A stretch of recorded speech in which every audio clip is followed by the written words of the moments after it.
Hey guys, it's Shannon. I recently had the opportunity to visit Kawayne Kennedy of KANA Self Defense here in Houston. Can you strike? Strike means like hit. Yeah. Maybe like can I show you what I? Yeah, come on. Okay. Yeah, that title is definitely clickbait. I have like zero experience in MMA. KANA stands for Kinetic Advancements Neutralizing Attackers. KANA, K-A-N-A. To kick ass, that's what it stands for. But the other definition is Kinetic Advancements Neutralizing Attackers. It's basically the study of how to neutralize an opponent from being able to hurt you, how to keep somebody from being able to hurt you, and you being able to neutralize them and stop them in the process of whatever that they're trying to do to harm you.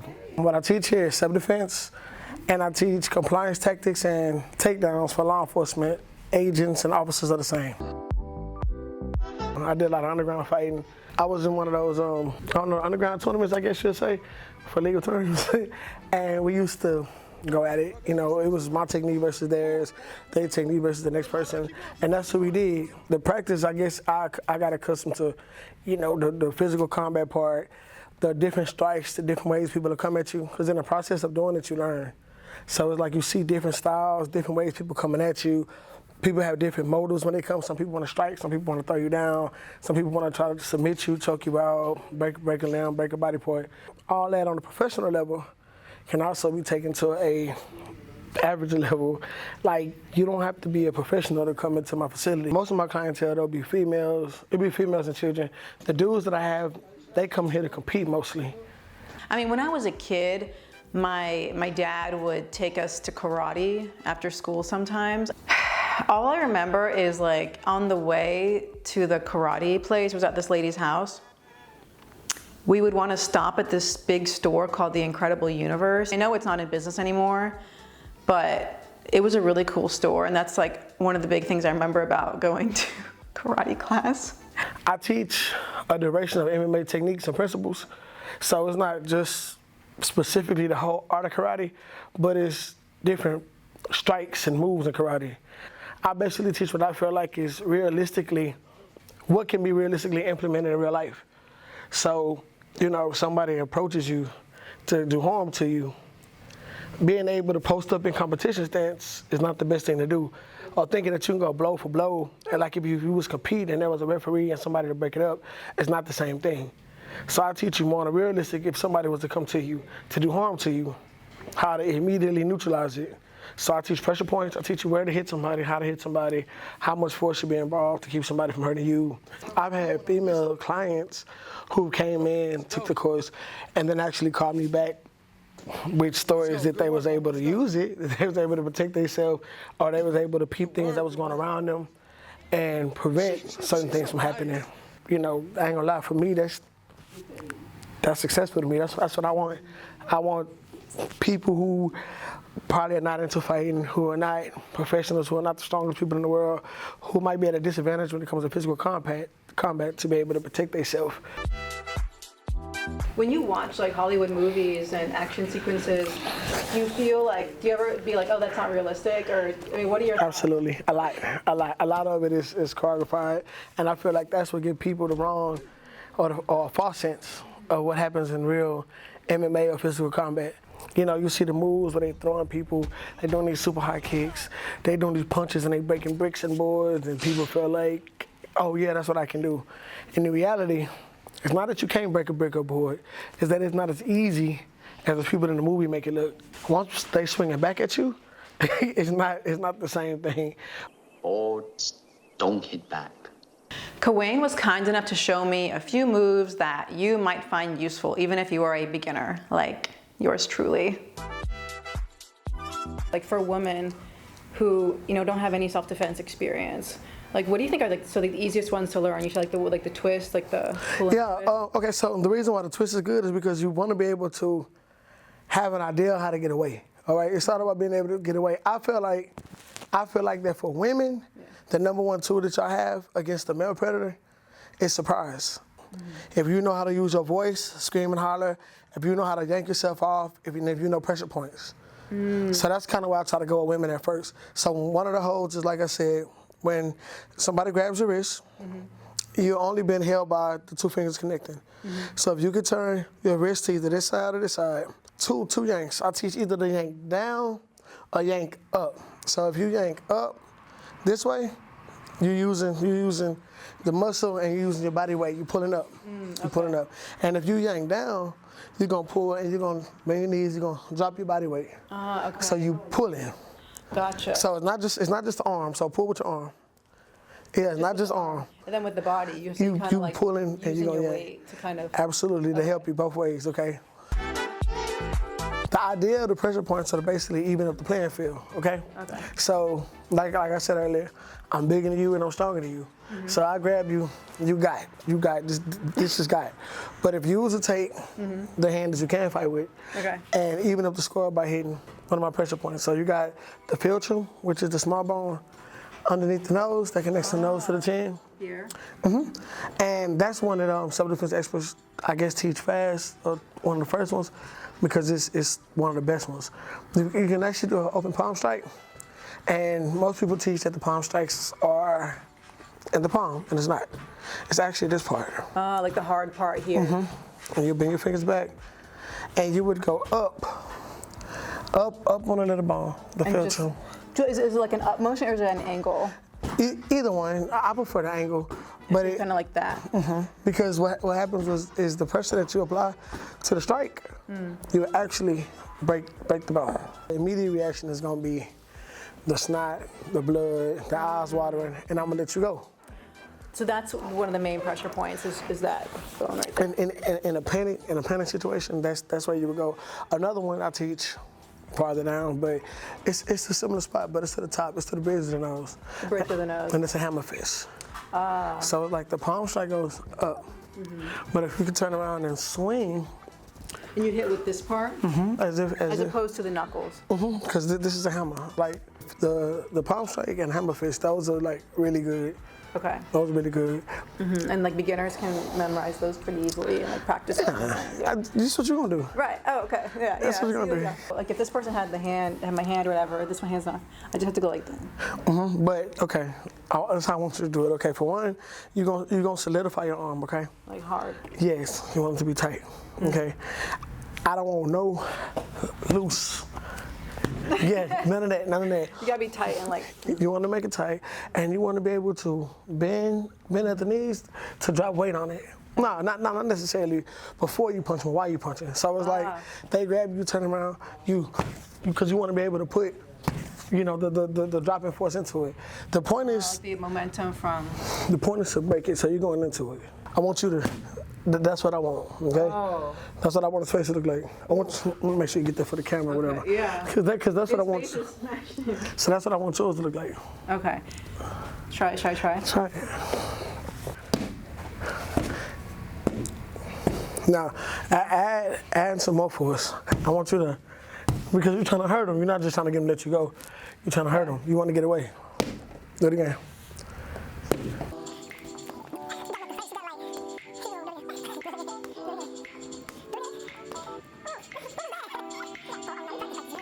I want you to drive. I want you to hit and try to drive. And remember, you're aiming for the bridge. For the bridge. Yeah, so this part here. And I want you, it's like if you was pushing a button, you knew the answer to the question, you were smashing the button on the game show. That's what I want you to do here. Because like when I was learning, this is what they told me. This is what one of the teachers told me. If he tells me to hit him in his nose, this is not my target. If he tells me to hit him in the mouth, this is not my target. If he said hit him in the eye, this is not my target. If he said hit him in the nose, my target is the back of the head. Because I was taught to punch through. So that's why I said as friends, we was kicking, we'd be like, hey, psh, psh, psh, psh. Yeah. But in a real situation, I don't want you to just touch his face and let me go. No, I want you to let me go. I want you to go through it. Switch up the mentality as if he was really trying to cause harm and danger to you. And I want you to try to make your fist go through this and come out back here. Look, and twist your torso too. That might be this. Like you wanna like this. And you wanna bring it over. You just move. Try the palm strike. Palm. Remember, I want you to go. This one? Yeah, look, yeah, but bring your fingers in so you don't be breaking your fingers. So you're doing up like this. You touched them. You touched him. Do it again. Okay, so I want his head to bounce back, at least touch my hand.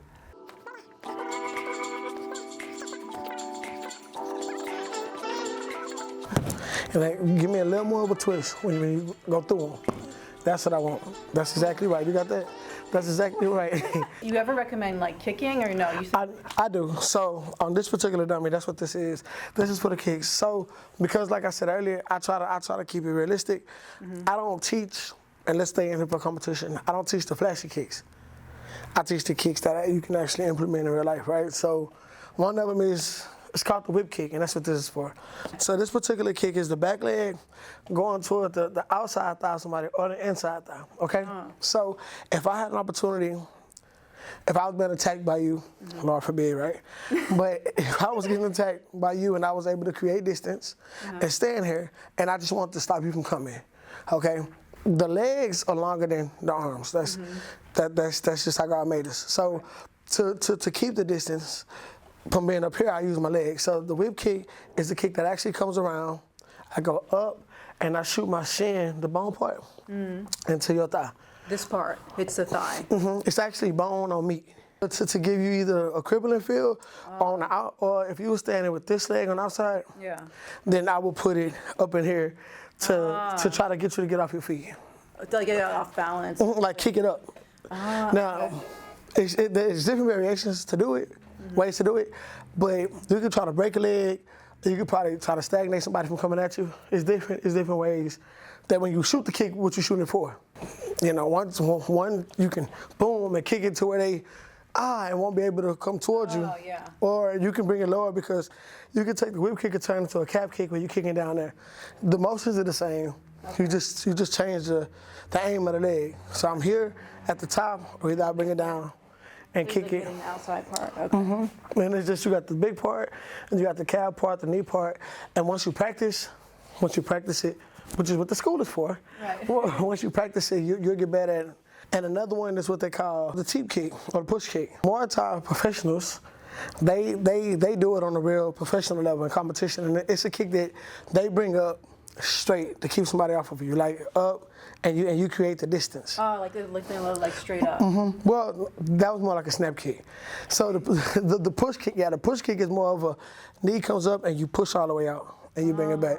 So it's like if you was in a situation to where maybe you had a girl on girl, I don't know, and you just wanted to keep her from coming. You know, and you kind of stood there and you was just like, man, boom, like leave me alone. It's like a leg jab, like you want to keep them at distance, boom, you know, stay there. Then it can turn into a real crucial body shot, like you kicking to the stomach. Or like you said earlier, the area, if you're kicking it right. Crotch, and another one is the snap kick is kind of what you had did, and that's when you raise it and you just kind of snap it at the knee. That's the famous one that they use for the crotch area. Man, they would come up, boom, and bring it back. Yeah. A lot of people think that self-defense is once they hit you and you hit them back. But that's one form of self-defense. Another one is if you feel like they're pursuing you with their intentions to do harm. That's one people don't really know. So, of course, if you hit me, whatever, I hit you back, I defended myself. Okay, but if I'm in pursuit of you and you're disengaging, you know, you walking away, and I'm just and I'm closing the distance. At that point, if you was to do something to me, that's still considered legal self-defense. You don't necessarily have to wait for nobody to put their hands on you, and that's one of the important things I try to make sure I teach everybody that come in here. You don't have to wait for nobody to put their hands on you. For females, the ones that's following you and that's watching, y'all get the edge every time. If it's a man, you can do whatever you need to do to protect yourself, and then they're gonna say that it called for that. It called for that, you know, because men are supposed to be stronger than y'all, you know, more powerful, this and that. So yeah, if I'm coming at you and you decide that you want to break my knee to protect yourself, you will get away with it. Right, because they gonna say, is the force that you used equivalent to the force that was coming at you? Once you understand situational awareness and how it works, you can avoid a lot of the wrong time, wrong place, a lot of the, you know, people coming at you, asking you for stuff. You know, a lot of people walk up to you, and I've seen them before, you know, they'll walk up to you and say, hey, you got $1 because I'm hungry. And you know, you might be nice enough to reach in your purse and they take the whole purse, or push you to the side. Or so sometimes it's best to just, as they come in, you just like, what?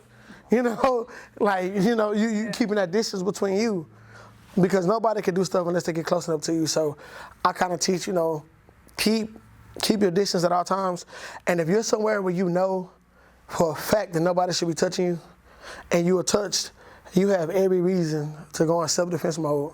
I've had female clients come in here and tell me a lot of stories, from being jacked at Walmart. I had like 4 Walmart females, and it's like all the same thing. They be at Walmart in the parking lot, and somebody assaults them, tries to take their stuff, tries to take their purse. And I never knew Walmart was even like that, because I ain't never had a problem at Walmart. Well, you wouldn't. You got like humongous. That's what you at Walmart. Yeah, I never had one, but I be feeling like y'all should just be more aware, and it's my job to kind of make sure that y'all understand. Hey, man, gas stations, or stores, corner stores, sometimes parties. Some law enforcement officers sometimes haven't been taught properly, and that's what this school is. Compliance tactics, ways to get her to calm down, ways to get her to think before she reacts.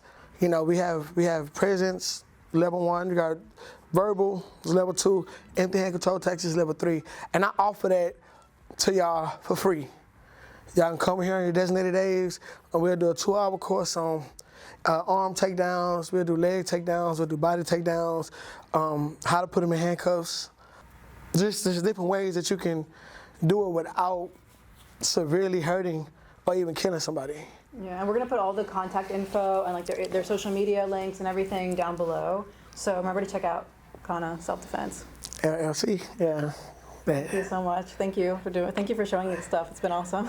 And please like and subscribe if you haven't done so already. Love you guys. حبكم شوفكم مرة ثانية. يلا. Bye.